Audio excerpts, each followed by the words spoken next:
ദോശയ്ക്കും ഇഡ്ഡലിക്കും അതുപോലെ ഊത്തപ്പത്തിനും എന്ന് വേണ്ട നമുക്ക് ഉപ്മാവ് ഉണ്ടാക്കിയാലും കൂടി ഈ ചട്നി ഉണ്ടാക്കിയാൽ നല്ല സ്വാദാണ് കഴിക്കാൻ.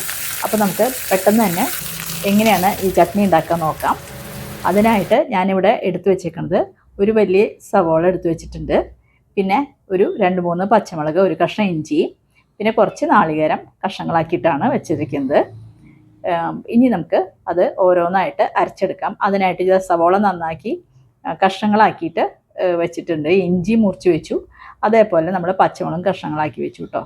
ആദ്യം ഞാൻ മിക്സിയിലേക്ക് ഈ നാളികേരം കൊത്തുകൾ അല്ലേ, അപ്പോൾ അത് ആദ്യം ഇട്ട് കൊടുക്കാമെന്ന് വിചാരിച്ചു. പിന്നീട് നമ്മൾ പച്ചമുളകും എല്ലാം കൂടി അരയ്ക്കുക എന്ന് പറഞ്ഞാൽ പച്ചമുളകും ഇഞ്ചിയും ഈ സവോളയും കൂട്ടിയിട്ട് അരയ്ക്കുക. ഇപ്പോൾ സവോളയുടെ പച്ചച്ചോയ ഇഷ്ടമില്ലാത്ത ആൾക്കാർക്ക് ഒന്ന് വഴറ്റിയിട്ട് ഇടാം കേട്ടോ. അപ്പോൾ എല്ലാം ഞാൻ മിക്സിയിലേക്ക് ഇട്ട് കൊടുത്തു. നമ്മൾ അതിലേക്ക് ഉപ്പ് ചേർത്ത് കൊടുക്കണം ആവശ്യത്തിന്. ഞാനൊരു ടീസ്പൂണോളം ഉപ്പ് ചേർത്ത് കൊടുത്തു. ഇനി നമുക്ക് ഒന്ന് അരച്ചിട്ട് വരാം. അപ്പോൾ ആദ്യം ഒന്ന് പൊടിച്ചതിന് ശേഷം കുറച്ചും കൂടി വെള്ളം ചേർത്തിട്ട് അരച്ച് കഴിഞ്ഞാൽ വേഗം അരഞ്ഞു കിട്ടുമല്ലോ. അപ്പോൾ അതിനായിട്ട് ഇത് കുറച്ച് വെള്ളം ചേർത്തിട്ട് നമ്മൾ അരച്ചെടുക്കാമെന്ന് വിചാരിക്കുകയാണ്. അപ്പോൾ ഒന്നുകൂടി നന്നായിട്ട് അരച്ചു കൊണ്ടു. ഇതുപോലെ കേട്ടോ അരച്ചത്. അതിൻ്റെ പിന്നെ കൺസിസ്റ്റൻസി നമ്മുടെ ഇഷ്ടമനുസരിച്ച് ചേർക്കാം. അപ്പോൾ അധികം വെള്ളം ഒഴിക്കാണ്ടാണ് ഇവിടെ ഇഷ്ടം. അത് കാരണം ഞാൻ അത്രയധികം വെള്ളം ചേർത്തില്ല. നമുക്ക് ഇഡ്ഡലി ദോശയും കഴിക്കാൻ പറ്റണ, ഒന്ന് മുക്കിയെടുക്കാൻ പറ്റണ അത്ര തന്നെ വെള്ളം ചേർത്തിട്ടുള്ളൂ കേട്ടോ. അപ്പോൾ നമ്മൾ അരച്ച് വെച്ചു. ഇനി നമുക്ക് നന്നായിട്ടൊന്ന് വറുത്തിട്ട് കഴിഞ്ഞാൽ നമുക്ക് നല്ല ടേസ്റ്റുള്ള ചട്നി ആയി.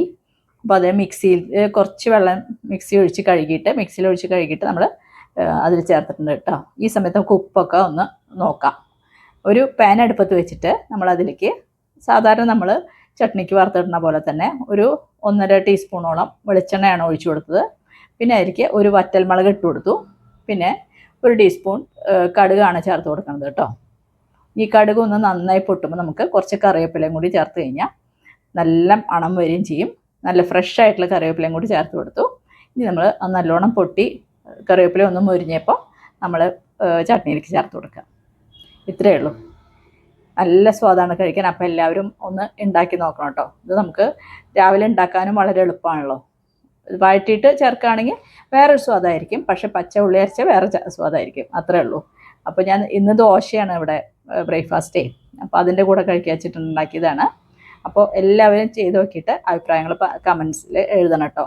പിന്നെ എൻ്റെ ചാനൽ ആരെങ്കിലും ആദ്യമായിട്ട് കാണുന്നുണ്ടെങ്കിൽ ഒന്ന് സബ്സ്ക്രൈബ് ചെയ്ത് സപ്പോർട്ട് ചെയ്യണം. അതുപോലെ എല്ലാവരും ഒന്ന് ലൈക്ക് ചെയ്യണം, ഷെയർ ചെയ്യണം. ഇനി ഒരു പുതിയ വീഡിയോ ആയിട്ട് നമുക്ക് അടുത്ത് തന്നെ കാണാം കേട്ടോ. Thank you.